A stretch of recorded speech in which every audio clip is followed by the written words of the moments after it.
To date on the news stories that you need to know.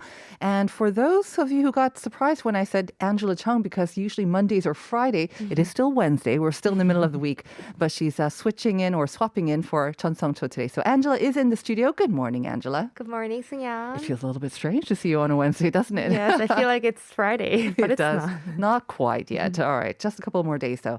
All right. Let's begin with the announcement of new social distancing measures. We're supposed to get the official announcement on Friday because the current measures run out this weekend. But the government and the authorities have been giving some hints, right, as to which direction they might be taking.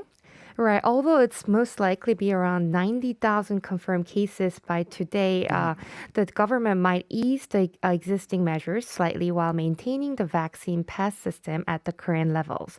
This is mostly because the Omicron variant shows lower rates of severe cases and death as opposed to its high transmission rate.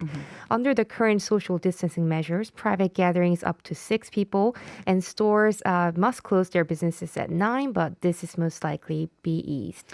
Right. The Korean media were talking about maybe being eased to 8 people max, and maybe the store hours will be lengthened to 10 p.m. But again, that's before the numbers came out, and the Prime Minister was saying that right now, they're able to handle those numbers, but they could shoot up very rapidly as well.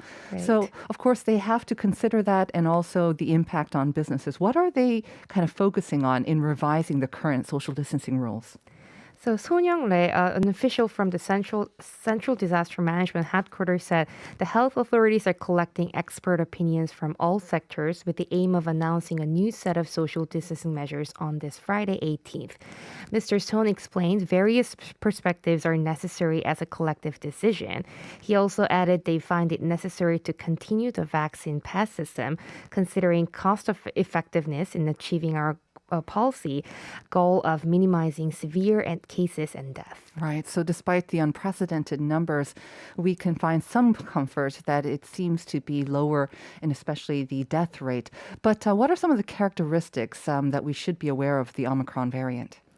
So during the fourth wave led by the Delta variant, the daily number of confirmed cases in December were 7,000 to 8,000 range, and over 1,000 of them were severe cases.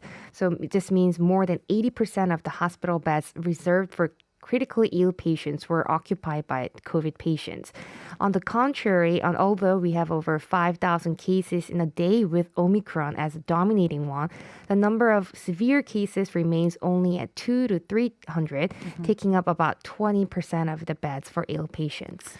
And also, you mentioned before that they're probably going to continue the vaccine pass system. But now with the sheer number of cases, the contact tracing seems to be of little use, or using the QR code for contact tracing. Right. Chung Eun-kyung, the director of KDCA, said the government is reviewing whether to suspend temporarily the existing entry registration policy, including QR code scanning for multi-use facilities. During a KBS broadcasting program, Director Chung explained they find it necessary to discontinue the QR code entry registration, which has been required for the purpose of identifying and tracing who has had close contact with patients. All right. So as we're still waiting for those numbers, and they are expected to go even higher, actually, I guess the availability of hospital beds will still be the main issue. You mentioned before that we still, about 20% of beds for critically ill patients. Are they concerned about that changing very rapidly anytime soon? Yes, so according to the government, the number of hospital beds available increased by 13,823 compared to November 1st of last year when we began transitioning to the living with corona era. And the number of severe cases lowered during the same period. The biggest concern still remains the higher infection rates among the elderly and unvaccinated account for the half of severe cases and death. All right. So once again, there are those who are vulnerable among us, and that's why we have to be more diligent, especially with these higher numbers. Let's move on to our second story now about compensation for your old mobile phone when you want to make that switch to a newer model. I believe you still get some money back, right? If you return, kind of you submit your old model when you're getting a new one.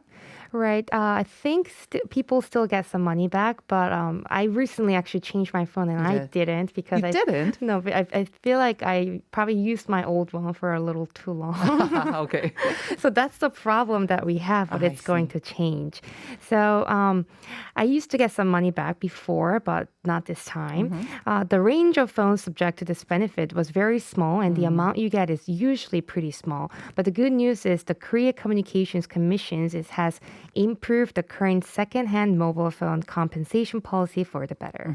How long exactly did you use your previous phone, Angela? Not that long, but Over 3 years or 4? yes, almost 3 years. So I think Wow. if it's over 2 years, it's most likely that two more models that have come out. So Exactly. it's not that easy to get the compensation. And I think especially for the younger generation, I think 2 years is probably max. If they can afford it, that's when they usually make the switch.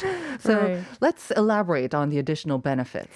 Right. So first, the commission set the lower limit for the amount you could get when you return your old phone and increase the type of devices you can return for compensation. Currently, you purchase a mobile phone from a narrow selection of devices under 48-month installment. And after 24 months, if you buy a model of the same manufacturer operated by the same telecommunicator, up to 50% of the price of your old phone can be supported or refunded. But the longer you use your phone and the less you will get in return. So it was a loss for the users most of the time. And the government decided to introduce 30% floor in the amount of compensation you can get in order to address this. Furthermore, you can still benefit from the new policy even if you buy a device from a different manufacturer and your phone is a low or a medium cost phone.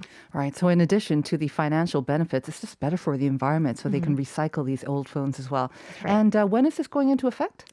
So the revised measure will first apply to Samsung Galaxy S22 model, which will go into service at an earlier phase. All right. And quickly, our last story, some cultural news.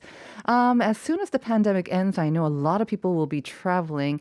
And the Ministry of Culture, Sports and Tourism is trying to promote that, especially with overseas visitors. Right. In preparation for the post-pandemic era, Ministry of Culture, Sports and Tourism and Korean Tourism Organization released 2 videos to promote Korea's 5 tourism hub cities targeting the global MZ generation. What are those 5 cities? So in 2020, Busan, Gangneung, Andong, Mokpo, and Jeonju. And yes. They were selected. I remember this. They were selected from many, many cities as these tourism hub cities. Unfortunately, because of the pandemic, I'm not sure that they actually benefited from the designation. But KTO has been making a splash with these great videos. What's different about this one? The latest promotional video has been produced to attract potential global MZ tourists in the post-corona era. The promotional videos will be released intensively on popular channels that appeal to 8 countries that are highly likely to visit Korea, including the US, Japan, and China. The theme of the video is hide and seek, which is a universal pastime. And each video has its own sub-theme, such as tradition and modern. And in a stark departure from the previous videos, the new video features people introducing Korea's attractive tourist destinations by city while playing the hide and seek with friends. And various activities are introduced in the tradition section, including being a scholar in Joseon Dynasty, Hanok Stay, 30-dish meal, Hanok Cafe, and etc. In the modern part of the video, a tourist destination that could strike the chord of MZ generation. Yeah, I took a look at one of these videos and it's very different. Again, it's got some animation, lots of fun, and highlights some new attractions as well that I didn't know were now featured in some of these cities. So thank you very much for today and for the past several months of Issue Today, Angela. Unfortunately, it is our last time with you in this corner. Yes. Would you like to say anything to our listeners? I'm sure you remember, but I started as a fan of this show and I was a Yes. listener commuting to my work. And it's been a great pleasure being able to report and announce some of the issues that are important. And it's been very, very fun for me. And I hope to be back sometime on the broadcasting and meeting the listeners. Right, definitely. And I'm sure we will see you again. In Yeah. the meantime, thank you again. I wish you the best of luck. Thank you so much. All right, thanks, Angela. Bye bye.